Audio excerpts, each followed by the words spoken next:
Фильм жанып жатқан ормандағы Мордо сиқырлы садақпен Ванданы аулап жатқан көрініспен ашылады. Бірақ соңында Ванда Мордоны өлтіреді. Содан кейін бізді Чавес, Вонг және қорғаушы Стрэндж өлшемаралық жыннан қашып жүрген қуу сахнасына апарады. Олар келген зұлымдықты жеңетін сиқырлы кітапты тапқысы келеді. Осыдан кейін түпнұсқа Стрэндж төсегінде оянып, мұның бәрі қорқынышты түсте ойлайды. Стрэндж мен Вонг Кристин Палмердің үйлену тойына барады. Бірақ Нью-Йорк қаласын қиратуға кіріскен бір көзі бар алқұбыжық Гаргантас тойды ортасынан тоқтатады. Шайқастан кейін Чавес кейіпкерлерді кездестіріп, оларды қорғаушы Стрэндждің өлі денесі жатқан аллеяға апарады. Содан кейін олар Чавесті сабырға шақырып, және не болып жатқанын білу үшін пиццерияға барады. Стрэндж оған Вонг екеуі өлетін қорқынышты түс көргенін айтады. Чавес дәрігерге бұл мүлдем түс емес, басқа ғаламда болған нақты оқиға екенін айтады. Сондай-ақ әлдебір құбыжықтың үнемі өзін аңдып жүргенін айтады. Стрэндж Вандаға баруды шешеді. Дәрігер мен Ванда арасындағы әңгімеде жанжал шығып, Стрэнджді қорқыта бастайды. Осыдан кейін батырлар Чавесті қорғау үшін Комартажға барады. Онда олар Рейндра есімді Минотаврды кездестіреді. Ванда Комартажға шабуыл жасайды. Сөйтіп көптеген адамдарды өлтіріп, Вонгты тұтқынға алады. Стрэндж бен Чавес басқа ғаламға қашып үлгереді. Даркхолдтың көмегімен Ванда физикалық емес, астралды түрде өзін басқа ғаламдарға жобалай алады. Стрэндж бен Чавес Темір Легион әлеміне тап болады. Содан кейін кейіпкерлер басқа ғаламға көшеді. Бұл жолы Стрэндж Таносты жеңу үшін өзін құрбан еткен әлемге келеді. Және бұл ғаламда жоғары сиқыршы Мордо болып шығады. Мордо Стрэндж бен Чавесті ұйықтатып, содан кейін оларды түрмеге жібереді. Кейіпкерлер оянған соң Стрэндждің қолына кісен салынып, Иллюминатиге жіберіледі. Профессор Икс 90-шы жылдардағы анимациялық сериядағы орындыққа ұқсайтын орында отыр.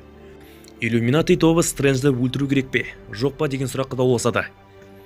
Өйткені ол мультиэлем заңдарын бұзды.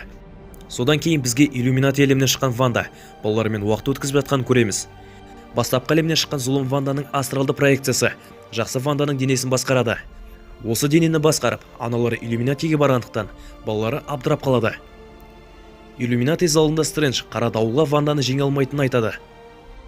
Содан соң Ванда Капитан Марвел мен Капитан Картерді жеңеді. Ал Стрэндж Мордомен шайқасады. Иллюминати залында шайқас жүріп жатқанда Кристин Палмердің нұсқасы Чавесті түрмеден босатады. Профессор Икс Вандамен шайқасады. Стрэндж, Чавес, Кристин Палмер топтасады. Олар Вандадан қашып, Вишанти кітабына жетуге тырысады. Бірақ Ванда оларды қуып жетеді. Олар Чавесті ұстап алып, Стрэндж мен Палмерді басқа ғаламға лақтырады. Стрэндж мен Палмер дәрігер Стрэндждің зұлым нұсқасы өмір сүретін қираған Санктурмға келеді. Ванда мен Чавес бастапқы ғаламға оралады. Комартаждың сиқыршылары Ванданың ішке кіруіне жол бермеу үшін сиқырлы тосқауыл жасайды. Ол әлсіз сиқыршылардың санасын жаулап алып, қорғанды бұзады. Тірі қалған сиқыршылардың барлығын өлтіреді. Вонг пен сиқыршылар Даркхолдты бұзады. Ванда Вонгты қорқыта бастайды және одан басқа Даркхолд қайда екенін сұрайды. Олардың бірнешеуі бар. Вонг оған тағы бір Даркхолд бар екенін және оның тау бекінісінде екенін айтады. Шындығында бұл Вишанти кітабы болатын. Тіпті оны ресми постерде де көруге болады. Білмейтіндер үшін ол WandaVision сериясында пайда болған Даркхолдқа қарама-қайшы кітап. Біреуі қараңғы сиқырмен бүлдірсе, екіншісі таза нұрмен сиқырланған.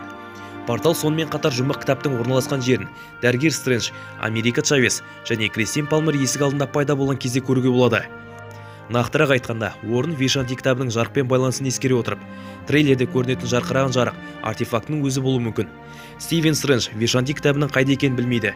Оның орнына варианты қорғаушы Стрэндж кітаптың қайда екенін білетін жалғыз адам. Чавестің күштері мен Даркхолдтың арқасында Ванда балаларын тауып, оларды өз ғаламына әкелу үшін мультиэлемде физикалық түрде саяхаттай алады. Зұлым Ванда Иллюминати әлеміне көшіп, қарапайым Вандамен шайқасып зұлым варианты жеңеді. Стивен зұлым Стрэнджмен күресіп жатады. Жақсы дәрігер өзінің зұлым нұсқасын өлтіреді.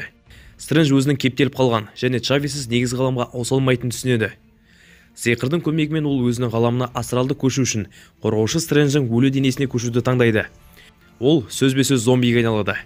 Содан кейін Комартажға Минотавр Рейндра аман қалған сиқыршыларға шабыттандыратын сөз сөйлейді. Шабыт алған олар Ванданы тоқтату үшін қамалға барады. Стрэндж Чавеске жетіп, оның құлағына сыбырлап, оған күшін қалай басқару керектігін айтады. Содан кейін Чавес өз күштерін жақсырақ басқарады. Чавес Вандамен жекпе-жекке шығады. Бұл шайқас ал егер анимациялық сериядағы Альтрон мен бақылаушы арасындағы жекпе-жекке ұқсайды. Мұнда олар басқа ғаламға өтіп саяхаттайды. Ванда ақыры балаларына жетеді, бірақ ол шаршаған, қанға боялған және зомбиге ұқсайды. Ванда оларға жақындай бастағанда балалар жылай бастайды. Балалардың реакциясын көрген Ванда бәрін түсініп, Даркхолдтың бақылау күшінен шыға бастады. Содан кейін Ванданың белгісіз тағдырын болжау мүмкін емес.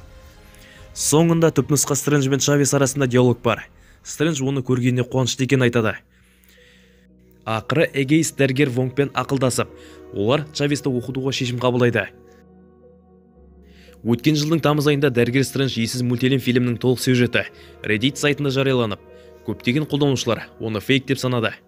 Бірақ екі трейлер шыққаннан кейін бұл ақпараттың ақиқат екені белгілі болды. Сюжетті әшкерелеген адамға фильмнің сынақ көрсетіліміне өту бақыты бұйырған шығар. Бұрын хабарлағандай, жоғарыда аталған ақпараттың барлығын қауесет ретінде қабылдау керек. Өйткені олардың ешқайсысы ресми түрде расталмаған. Әрине, тамыз айынан бері көп уақыт өтті және қайта түсірілімдерден өтті. Бұл арқылы біз күтпеген эпизодтар мен қорқынышты көріністер соңғы актты өзгерту мүмкін. Things just got out of hand.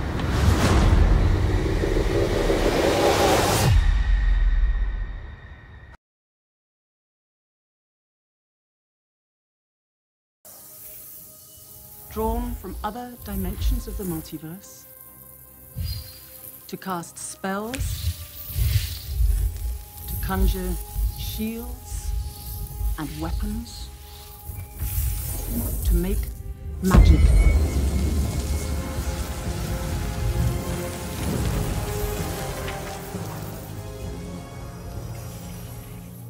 Aren't you gonna beg for your life?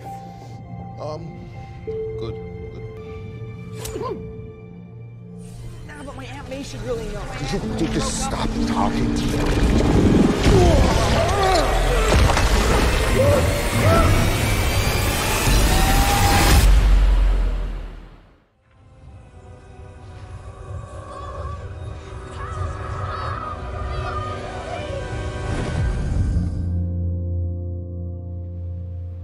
Big day today. Your mother and I, very proud of you both. Very proud. You know, a family is forever. We could never truly leave each other, even if we tried. You know that, right?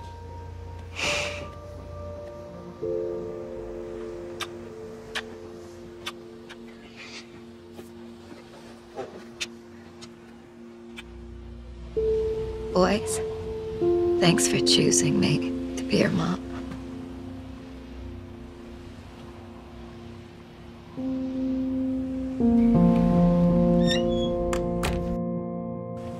You are my sadness and my hope, but mostly you're my love.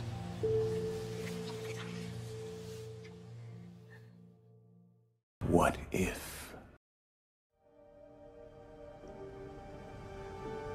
Wanda, welcome home.